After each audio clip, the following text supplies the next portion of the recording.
प्यारे दोस्तों, बहुत बहुत स्वागत है आपके अपने चैनल यूजीसी नेट साहित्य दर्पण में। तो फ्रेंड्स, जैसा कि आप जानते हैं कि हम एनटीए नेट की तैयारी इस चैनल के माध्यम से कर रहे हैं। तो आज की क्लास में हम देखने वाले हैं आचार्य रामचंद्र शुक्ल द्वारा जायसी का वर्णन कि आचार्य शुक्ल ने अपने ग्रंथ हिंदी साहित्य का इतिहास में जायसी के संबंध में क्या क्या तथ्य दिए हैं। तो चलिए देख लेते हैं। मलिक मोहम्मद जायसी के संबंध में इनको आचार्य शुक्ल जी ने प्रेम का पीर भी कहा है। और इनके जो तीन खंड इन्होंने मतलब तीन की कृतियां हैं जिसको उन्होंने अपने ग्रंथ में स्थान दिया है। यानी कौन कौन? पद्मावत है, अखरावट है तथा आखिरी कलाम है। और यदि पद्मावत की बात करूं फ्रेंड्स, तो पद्मावत में कुल 57 खंड हैं। और इसका प्रिय अलंकार जो है पद्मावत का वो उत्प्रेक्षा अलंकार दिया गया है। जायसी जी ने स्वयं लिखा है कि इससे पहले उन्होंने बताया है कि 4 प्रेमाख्यानक काव्यों का उल्लेख हो चुका है। इसके बाद पद्मावत आता है। प्रेमाख्यानक सूफी काव्य यानी इनका उल्लेख हो चुका है। तो वो मधुमालती, मृगावती, मुग्धावती, प्रेमावती है। मुग्धावती प्रेमावती का उल्लेख असंदिग्ध है। इनका तो इनकी कोई प्रतियां मिलती नहीं है, लेकिन मधुमालती और मृगावती का अध्ययन हमने देख लिया है। यदि इनकी वीडियोज आप देखना चाहते हैं तो चैनल के प्लेलिस्ट में जाकर देख सकते हैं। और यदि बात करूं तो इसमें जो ये आचार्य शुक्ल ने बताया है कि पद्मावत की कथा का जो पूर्वार्ध है वो कल्पित है, यानी कल्पनाओं पर आधारित है। और इनका जो पद्मावती का उत्तरार्ध है वो ऐतिहासिक वर्णन पर आधारित है, ऐतिहासिकता को लिए हुए है। और इसमें कई पात्र भी हैं। और 2-3 चीज़ें हमें बहुत ही अच्छे से याद रखनी चाहिए। एक तो नायक नायिका का नेम, जो सूफी प्रेमाख्यानक काव्य जितने भी हैं उनमें नायक नायिका का नेम। और ये जो कवि थे वो किसके आश्रय में रहकर काव्य रचना किया करते थे ये, और काव्य का प्रकाशन वर्ष, कवि का भी जन्म समय, ये और इनसे संबंधित पंक्तियाँ, 3-4 चीज़ें हैं जो कि बहुत ही इंपॉर्टेंट है। अब यही एग्जाम में पूछी जाती हैं। और फ्रेंड्स बता दूं, यही है स्मार्ट तरीका पढ़ने का। ऐसा नहीं कि हम बिल्कुल पढ़ते चले जाएं और हमने देखा ही नहीं कि हमें पढ़ना क्या है, क्या चीज़ें, किन तथ्यों को हमें याद रखना है। तो मैं अक्सर ही बोलती रहती हूँ कि आप वही चीज़ें पढ़िए जो एग्जाम की पॉइंट ऑफ व्यू से इम्पॉर्टेंट हैं। ठीक है, चलिए देख लेते हैं। मलिक मोहम्मद जायसी ये प्रसिद्ध सूफी फकीर शेख मोहिदी के शिष्य थे और जायस में रहते थे। इनकी एक छोटी सी पुस्तक आखिरी कलाम के नाम से फारसी अक्षरों में छपी मिलती है।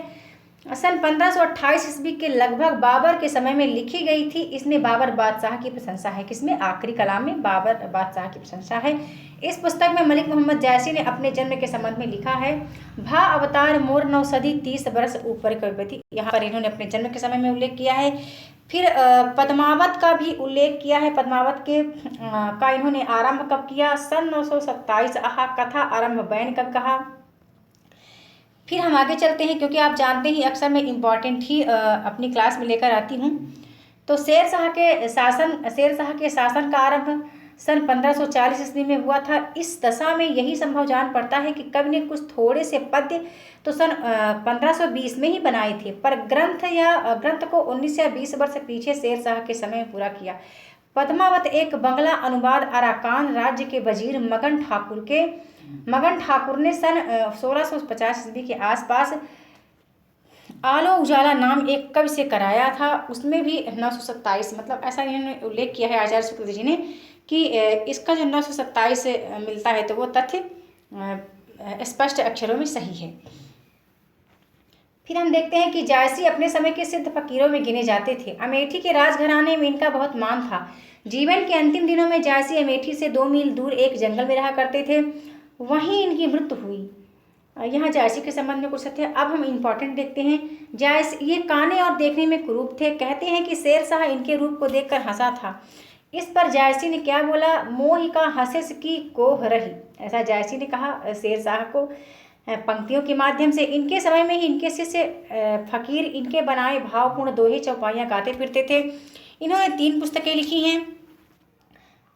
पद्मावत है, अखरावट है और आखिरी कलाम है। फ्रेंड्स बता दूं कि पद्मावत में क्या है, तो पद्मावत में नागवती, पद्मावती और रत्नसेन की प्रेम कहानी का वर्णन है। फिर अखरावट की बात करूं तो अखरावट में वर्णमाला के एक एक अक्षर को लेकर सिद्धांत संबंधी तत्वों से भरी चौपाइयों का वर्णन किया गया है। फिर आखिरी कलाम है तो इसमें भी कयामत का वर्णन है तथा मुगल जो बादशाह बाबर की प्रशंसा की गई है इसमें।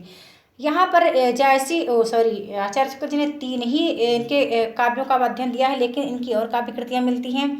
चित्ररेखा है, ये लघु प्रेमाख्यान काव्य है, कहरानामा है, मसलानामा है, कान्हावत है, तो और कुछ कृतियाँ मिलती हैं। हम अब देखते हैं यहाँ से जो कि इम्पोर्टेंट है। अब हाँ, जायसी की अक्षय कीर्ति का आधार है पद्मावत। जायसी की अक्षय कीर्ति का आधार है पद्मावत, जिसके पढ़ने से यह प्रकट हो जाता है कि जायसी का हृदय कैसा कोमल और प्रेम की पीर से भरा हुआ था। क्या लोक पक्ष में, क्या आध्यात्म पक्ष में, दोनों ओर उसकी गूढ़ता, गंभीरता और सरसता विलक्षण दिखाई देती है। देखिए, अक्सर मैं कहती रहती हूँ कि जो आचार्य शुक्ल जी ने तथ्य दिए हैं, उनके कहे गए तथ्य अक्सर एग्जाम में पूछ लिए जाते हैं। तो जहाँ पे ऐसा बकह रही तो प्लीज़ वहाँ पे आप इम्पॉर्टेंट ही समझिए फ्रेंड्स, इम्पॉर्टेंट है, ये भी महत्वपूर्ण है, ये यहाँ का पूरा टॉपिक ही महत्वपूर्ण है। कबीर ने अपनी झाड़ फटकार के द्वारा हिंदुओं और मुसलमानों के कट्टरपन को दूर करने का जो प्रयास किया, वह अधिकतर चिढ़ाने वाला सिद्ध हुआ, हृदय को स्पर्श करने वाला नहीं। मनुष्य मनुष्य के बीच रागात्मक संबंध है, वह उसके द्वारा व्यक्त ना हुआ। अपने नित्य के जीवन में जिस हृदयाभास का अनुभव मनुष्य कभी नहीं किया करता है, कभी नहीं किया करता, उसकी अभिव्यंजना उससे ना हुई। यानी आचार्य शुक्ल कह रही हैं कि ऐसे ही कवि थे कौन कौन, जैसे जो जायसी हैं, कुतुबुन हैं, मंचन हैं, उस्मान हैं, शेख नबी हैं, कासिम शाह जी हैं, नूर मोहम्मद। इन कवियों ने क्या किया, मतलब ये मुसलमान होते हुए भी इन्होंने हिंदू जनमानस की बोली में जो काव्य कृतियाँ की हैं वो बहुत ही सराहनीय हैं, प्रशंसनीय हैं। और इन्होंने पूरी हृदयता के साथ अपना योगदान दिया है।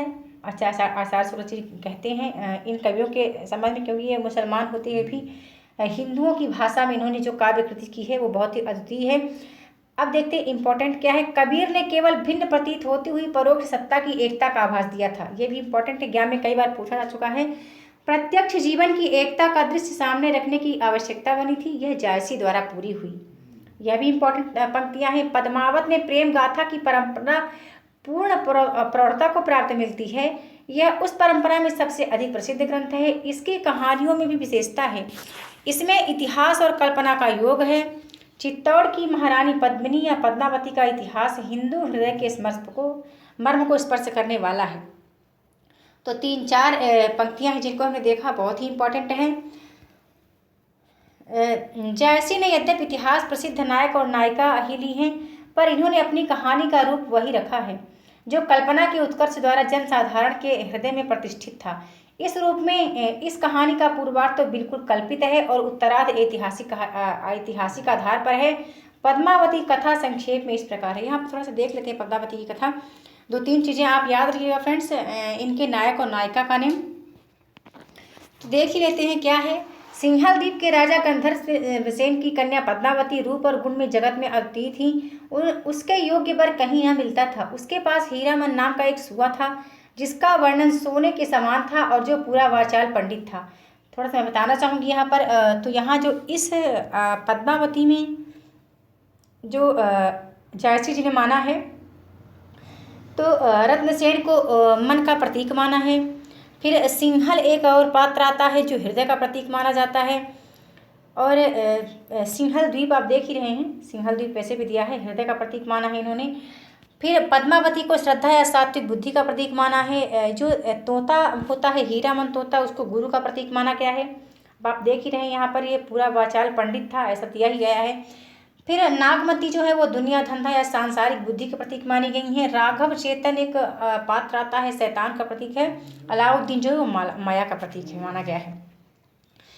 तो देख लेते हैं। एक दिन वह पद्मावती के से उसके वर न मिलने के विषय में कुछ कह रहा था कि राजा ने सुन लिया और बहुत कोप किया। सुआ राजा के डर से एक दिन उड़ गया। पद्मावती ने यह सुनकर बहुत विलाप किया। सुआ वन में उड़ता उड़ता एक बहेलिये के हाथ में पड़ गया, जिसने बाजार में लेकर उसे चित्तौड़ के एक ब्राह्मण के हाथ में बेच दिया। उस ब्राह्मण को 1 लाख देकर चित्तौड़ के राजा तानसेन ने उसे ले लिया।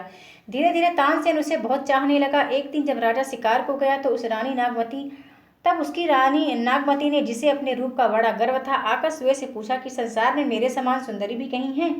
इस पर सुआ हंसा और उसने सिंहल की पद्मिनी का वर्णन करके कहा कि उसमें और तुम में दिन और अंधेरी रात का अंतर है।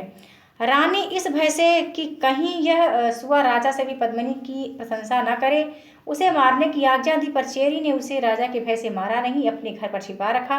लौटने पर जब सुए के बिना राजा रत्नसेन बहुत व्याकुल और क्रुद्ध हुआ, तब सुआ लाया गया और उसने सारी व्यवस्था कह सुनाई।